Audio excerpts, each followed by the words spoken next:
our last reason for the cracking means creaming. So creaming also responsible for the cracking, right? So there is a creamy emulsion are very susceptible to crack than the homogeneous emulsion.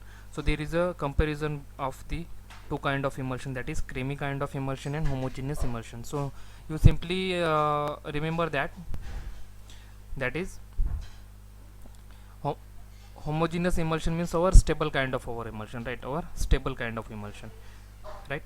Our homogeneous means our stable kind of our emulsion, and creamy is unstable. If our emulsion if we prepared a creamy emulsion, that time that creamy emulsion are very susceptible or can very easily cracked, right, than the homogeneous emulsion, because homogeneous is our stable form, that but the creamy is our unstable form. And if we prepare the creamy kind of creamy form of our emulsion, that time it is a very uh, susceptible to the crack, or can be very easily cracked, right? So that's why creaming also responsible for their cracking, right? So hence care should taken to prevent the creaming as far as possible. So that's why we should take a very important or very necessary prevention, or right, we should take a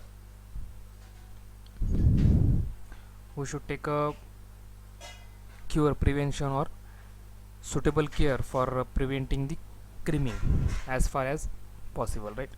So we should know that is during the preparation of our emulsion, that should not form the creamy like emulsion, right? Yeah, once we form the creamy emulsion, that time we uh, thought that what our emulsion will be cracked. So as far as possible we should avoid the forming a creaming, right? So by this way the cracking are occurred, right? So these are the reason, right? These are the reason, due to this reason our cracking are occurred during the storage of our emulsion, right? That is by creaming, then change in temperature, by microorganism, by addition of common solvent, then decomposition of precipitation of emulsifying agent, then addition of opposite type of emulsifying agents, right? And these are the reason, we know that these are the reason for cracking, right? But these are the also solution for our preventing the cracking. If we aware about the addition of our emulsifying agent, if we are aware about the uh, decomposition of our emulsifying agent, or also we aware about the addition of common solvent, if we prevent the addition of common solvent, that time we can also overcome the cracking, right? Means not of 100%, but some amount of cracking we will, or some percent of cracking we will minimize by precaution, by taking a take care, or by taking a suitable remedies, or by preventing this kind of accidental condition during the formation of our emulsion, right? So we should understand it, or we should know it very careful, right?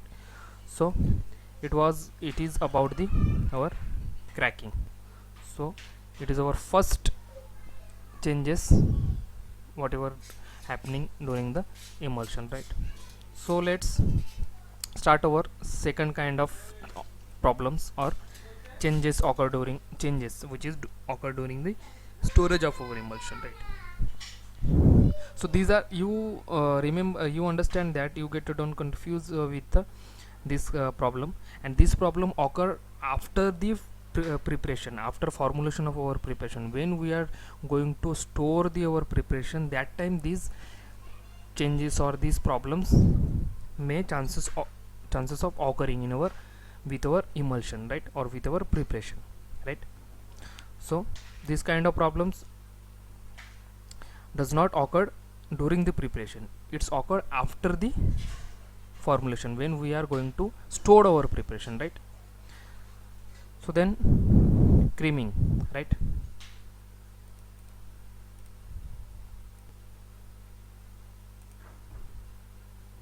So creaming, this is our second problem, right? So it is a upward movement of dispersed globules to form a thick layer at surface of emulsion, right? At surface of emulsion, right? Right. So before starting the what is creaming, we should know in general that what is the creaming, right? So creaming is simply the upward movement of we know simply I first of all wish to say that that is emulsion. We know that emulsion that is made up of two phase. One is dispersed phase and continuous phase, and in which whatever they were dispersed phase, it may be either oil or water, right? And continuous phase, it may be either oil or water, right? So in creaming, what happened, that is the whatever the dispersed phase or dispersed globules means fine globules of either oil or water. We know that fine globules or dispersed globules are distributed throughout the our continuous phase into the continuous phase, right? This is happen in our stable kind, in our with a in stable kind of emulsion. But what happened in creaming, that is a whatever the dispersed globules are goes to up or go to upward, that is a upward movement.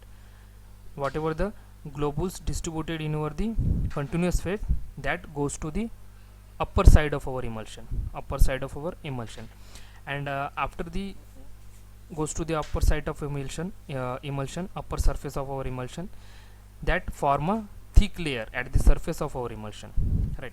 Means actually creaming में क्या होता है, जो disperse globules है, ठीक है, जो disperse globules है वो क्या होता है, हमें पता है कि डिस्पर्स ग्लोबुल्स जो कंटिन्यूस फेज में उसे टोटली डिस्ट्रीब्यूट हो जाता है, ठीक है, इसकी वजह से हमें यूनिफॉर्म इमल्शन मिलता है, यूनिफॉर्म सॉल्यूशन मिलता है। तो वो जो डिस्पर्स ग्लोबुल्स है वो क्या होता है, अपवर्ड मोमेंट होता है उसका, मतलब वो ऊपर आ जाता है, मतलब इमल्शन के सरफेस पे आ जाता है, ठीक है, सरफेस पे आ जाता है पूरा, और सरफेस पे आने के बाद एक थिक लेयर फॉर्म करता है इमल्शन के सरफेस पे, ठीक है।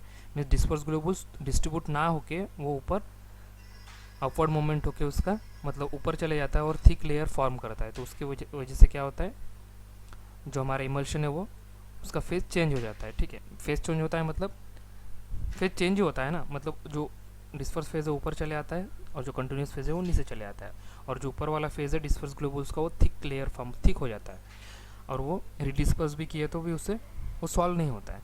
तो इस कंडीशन को हम क्या बोलेंगे, creaming. So that's why it is called as upward moment of disperse globules to form a thick layer at surface of emulsion. जो डिस्पर्स ग्लोबुल्स है वो थिक लेयर फॉर्म करता है इमल्शन के सरफेस पे। This condition we will called creaming, right. So this is simply called the creaming. It is temporary condition. It is to be redispersed by mild shaking. So as I said that as this sentence says, that is the creaming is a temporary condition. The creaming is a temporary condition. If the creaming occur for the permanent or the for long time, that time there may chances of occurring the cracking, right? So creaming also instability problem, right? And creaming is a for a certain kind of time happen for a certain kind of time, that is a temporary condition, and that creaming we can redispersed or reform, right, redispersed by mild shaking. If the creaming occurred in our preparation, right, creaming occurred in our preparation, we can treat it by the mild shaking, right. If we shake our preparation slowly or thoroughly, that creaming become a homogeneous emulsion, right. Creaming form of our emulsion become homogeneous kind of preparation. That's why it is called as what creaming is a temporary condition, right. But if the creaming occurred for a long time, that should not does not possible to redisperse by shaking, right. So here says that is a it is a temporary condition, it is to be redispersed by mild shaking.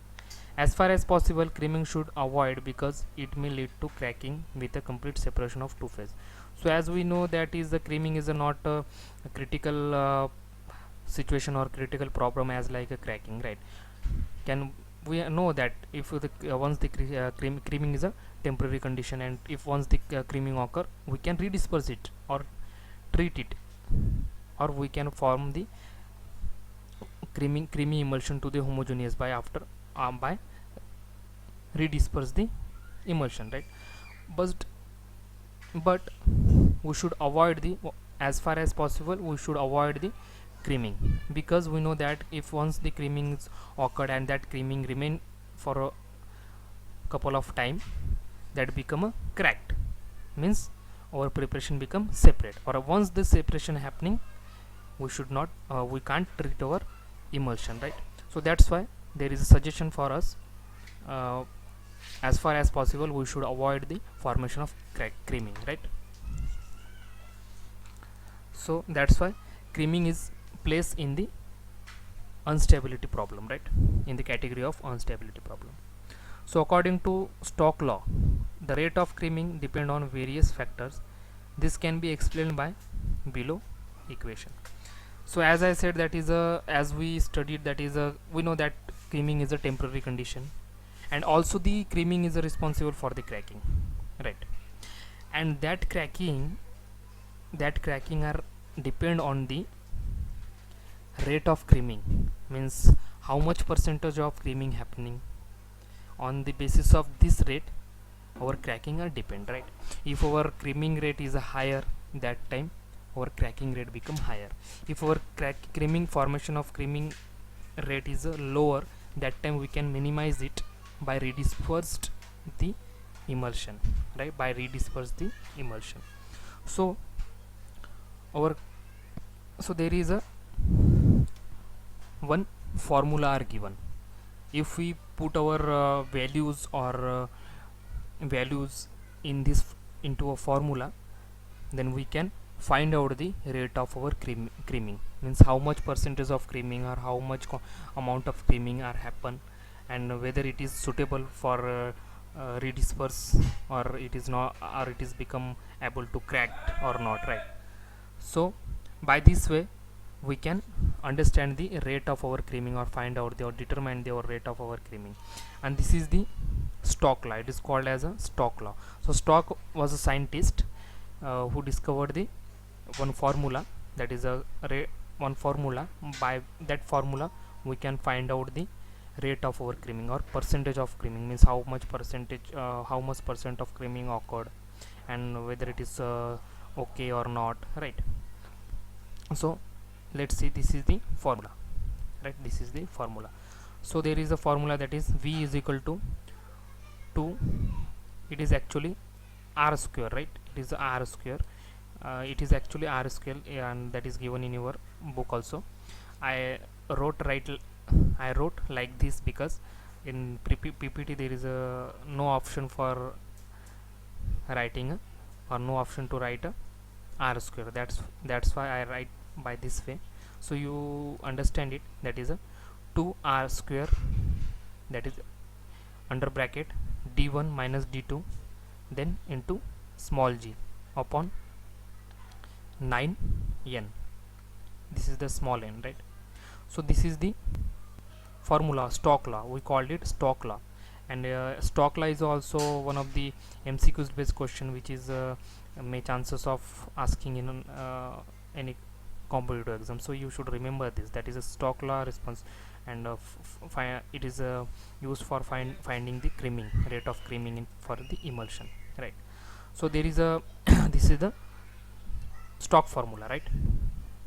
So this is the meaning of that formula, that is V. So there is a V, that is rate of creaming, there is a small r, that is a radius of our globules, right? Then d1 density of dispersed phase, then d2 dispersion of density of continuous phase, then small g, that is a gravitational constant, then small n, that is a viscosity of dispersion media. So this is the meaning of our this alphabet, or whatever the alphabet are given here, right? So by understanding this meaning of this formula, we can find out the rate of creaming, right? So you should remember this formula as along with this meaning also.